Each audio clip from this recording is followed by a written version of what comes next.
je vous invite à vous rasseoir.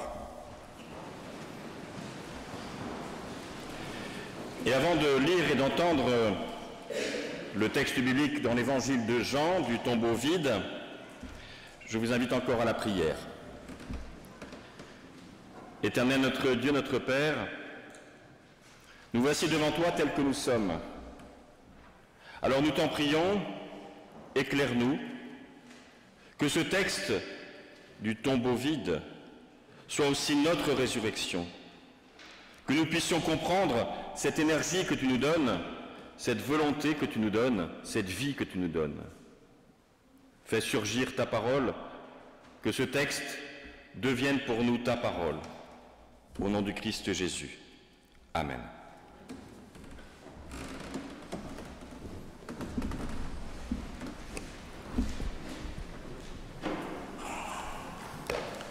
Nous lirons ce matin dans l'évangile de Jean, au chapitre 20, les versets 1 à 10. Le premier jour de la semaine, à l'aube, alors qu'il faisait encore sombre, Marie de Magdala se rend au tombeau et voit que la pierre a été enlevée du tombeau. Elle court, rejoint Simon-Pierre et l'autre disciple, celui que Jésus aimait, et elle leur dit : « On a enlevé du tombeau le Seigneur et nous ne savons pas où on l'a mis. » Alors Pierre sortit, ainsi que l'autre disciple, et ils allèrent au tombeau. Ils couraient tous les deux ensemble, mais l'autre disciple courut plus vite que Pierre et arriva le premier au tombeau. Il se penche et voit les bandelettes qui étaient posées là. Toutefois, il n'entra pas. Arrive à son tour Simon-Pierre qui le suivait. Il entre dans le tombeau et considère les bandelettes posées là et le linge qui avait recouvert la tête. Celui-ci n'avait pas été déposé avec les bandelettes, mais il était roulé à part dans un autre endroit. C'est alors que l'autre disciple, celui qui était arrivé le premier, entra à son tour dans le tombeau. Il vit et il crut. En effet, il n'avait pas encore compris l'écriture selon laquelle Jésus devait se relever d'entre les morts. Après quoi, les disciples s'en retournèrent chez eux. Seigneur, ta parole est vérité, sanctifie-nous par ta vérité. Amen. J'ai un doute, Jean, c'est maintenant que la chorale chante ou c'est après? D'accord. Donc je vous invite à vous lever pour chanter le 51 05, les strophes 1, 2, 3 et 4.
Je vous invite à vous asseoir.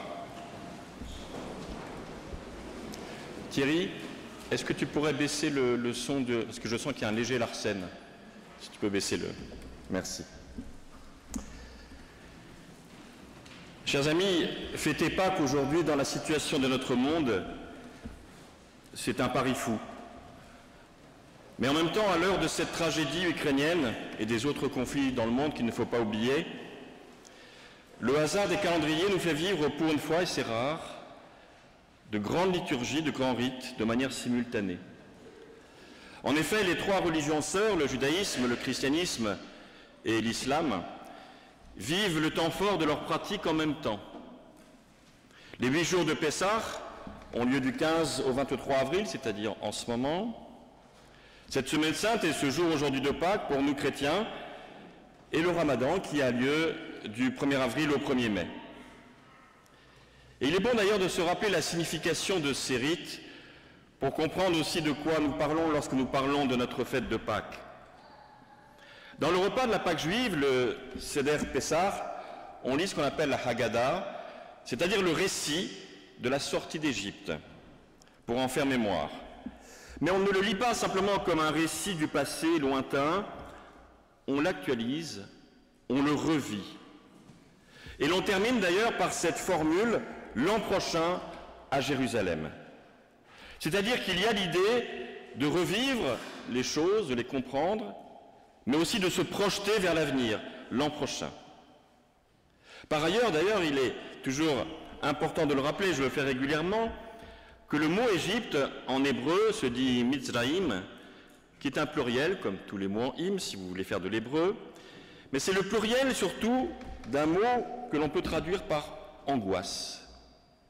Il y aurait donc l'idée dans la Pâque juive de la sortie de nos angoisses vers une libération qui nous allège et nous fait revivre. Voilà pourquoi dans la Pâque chrétienne, nous vivons aussi cette thématique en la renforçant avec la résurrection du Christ, c'est-à-dire effectivement la sortie des angoisses, mais même la sortie de la mort, la sortie donc radicale. Et on aurait tort d'ailleurs de ne faire que commémorer cet événement de la croix et du tombeau vide comme des instants T de l'histoire. Nous avons à les revivre. Quelles sont aujourd'hui nos croix? Il y en a dans le monde beaucoup. Quels sont nos tombeaux? Quelle libération avons-nous à vivre? Quelle crainte avons-nous, notamment au vu de la situation politique française et de ce deuxième tour qui fait approcher l'extrême droite du pouvoir? Mais aussi peut-être nos tombeaux plus personnels, nos drames personnels, mais encore, effectivement, je le disais, ce que nous voyons en le déplorant de cette guerre infecte en Ukraine. Peut-être que nos amis ukrainiens ne diront pas l'an prochain à Jérusalem, mais l'an prochain à Kiev. Ce serait déjà une belle victoire. Mais pensons aussi au Ramadan. Le Ramadan est aussi un temps particulier pour nos frères et sœurs musulmans. C'est d'ailleurs une pratique très forte, très marquée, même quand le reste a disparu, qu'il n'y a plus d'autres pratiques chez nos amis musulmans. La dimension culturelle est donc très importante. Mais le sens spirituel, c'est le recentrement. Se débarrasser du superflu, se limiter pour repenser à son humanité, à sa relation à Dieu, à sa relation au monde, à sa relation aux autres. Il existe donc une dimension personnelle autant que communautaire. Et celle-ci est d'ailleurs marquée par l'obligation pour tout musulman de procéder dans cette période du Ramadan à une offrande pour les plus pauvres. On retrouve encore donc cette dimension de solidarité, mais de libération, ici du superflu, pour se projeter vers l'avenir, pour se projeter dans l'avenir. Nos trois religions donc vivent simultanément cette année cette démarche peut-être comparable, tournée vers demain. Et bien sûr, tourner vers demain, c'est aussi le rite républicain que nous sommes en train de vivre, de nous tourner vers le monde de demain en choisissant le futur président. Eh bien, tous ces rites doivent retrouver du sens. C'est le sens de repartir. Ce ne sont pas que des répétitions sans contenu. C'est l'idée de repartir. Le chrétien est fondamentalement un repartant, en quelque sorte. Dans les autres religions ou cultures, il existe toujours l'idée d'un redépart. Dans le judaïsme, par exemple, c'est le jour du pardon, le Yom Kippour. Chez les Amérindiens, c'est ce qu'on appelle le potlatch, une fête unique dans la vie d'un homme qui doit se dépouiller de tout afin de repartir à partir de presque rien. Et ici, le christianisme affirme une conviction forte. Les événements, nous pouvons les provoquer, certes, mais nous avons aussi à les recevoir, comme le tombeau vide. Regardons donc ce tombeau vide comme un pardon, comme une résilience, comme un redémarrage, comme une saveur. Un pardon d'abord. Vouloir tuer Dieu, sa parole, porté et incarné par cet homme, Jésus, mais Dieu aura le dernier mot. Malgré ce meurtre de la croix, il reconstruit la relation en vidant le tombeau. Le pardon, vous savez, ce n'est pas un effacement, c'est vraiment un long processus parfois, qui parfois d'ailleurs n'aboutit pas. Une reconstruction. C'est d'ailleurs, dans le récit des évangiles, le sens des apparitions. La relation continue même autrement. C'est aussi le sens de la Pentecôte, une relation, mais par l'Esprit. C'est aussi le sens des épîtres de Paul.